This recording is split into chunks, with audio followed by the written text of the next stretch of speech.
Olá!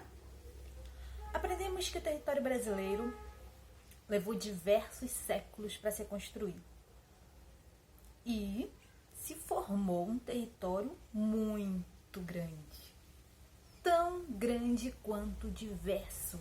O território brasileiro abrange formas físicas, naturais, muito diferentes umas das outras, florestas diferentes, relevo diferente, mas não é só isso.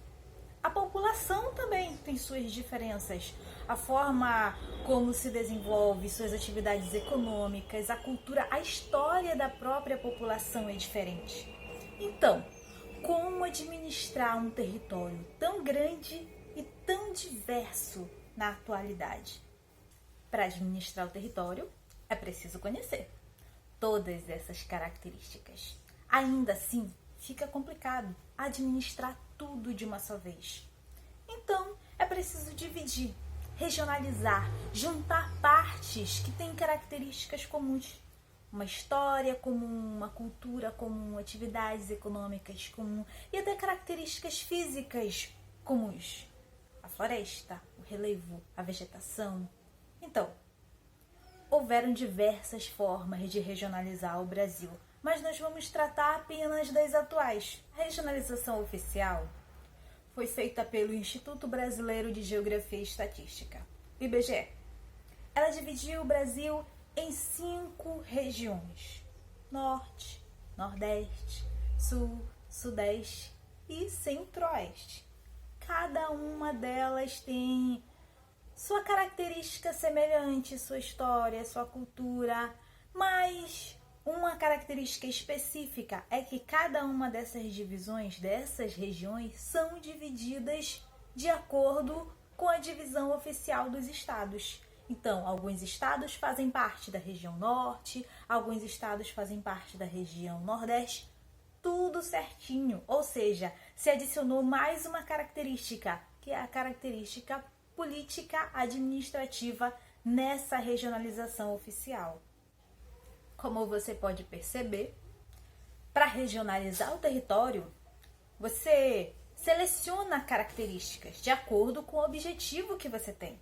Então existem vários tipos, várias formas de regionalizar o território. Existe uma outra regionalização que é a chamada regionalização geoeconômica e divide o Brasil em apenas 3 grandes regiões: a Amazônia, o Centro-Sul e o Nordeste.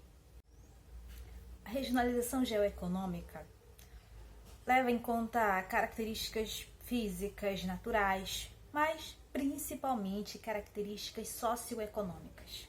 A Amazônia compreende toda a extensão da floresta amazônica dentro do território brasileiro. As atividades econômicas, principalmente a agropecuária, extrativismo, grandes indústrias mineradoras. E é uma região de baixa densidade demográfica, ou seja, pouco povoada. Ela é muito grande para o tamanho da população que vive aqui. Já o Centro-Sul corresponde a 1/3 do território nacional, porque ele envolve estados do Centro-Oeste, estados do Sudeste, até um pouco do Nordeste. É a região mais desenvolvida economicamente de todo o território. As principais atividades econômicas, bancárias, industriais, as maiores universidades.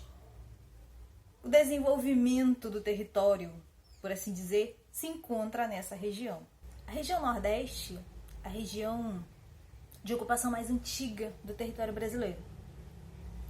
Ela é um tanto difícil de regionalizar efetivamente porque ela possui contrastes muito grandes, tanto físicos, naturais, quanto socioeconômicos. Você tem o litoral mais urbanizado, mais industrializado, com um tipo específico de clima, de vegetação. Aí quando você vai para o interior, você tem o outro tipo de clima, semiárido, você tem contrastes socioeconômicos muito grandes na região Nordeste. Ela precisa ser analisada, evidentemente, de forma mais meticulosa, numa outra aula. A questão é que a regionalização serve para se compreender melhor o território, principalmente um território tão grande. para você analisar, definir políticas sociais, políticas econômicas para cada tipo de região, dependendo, claro, das características específicas que ela apresenta.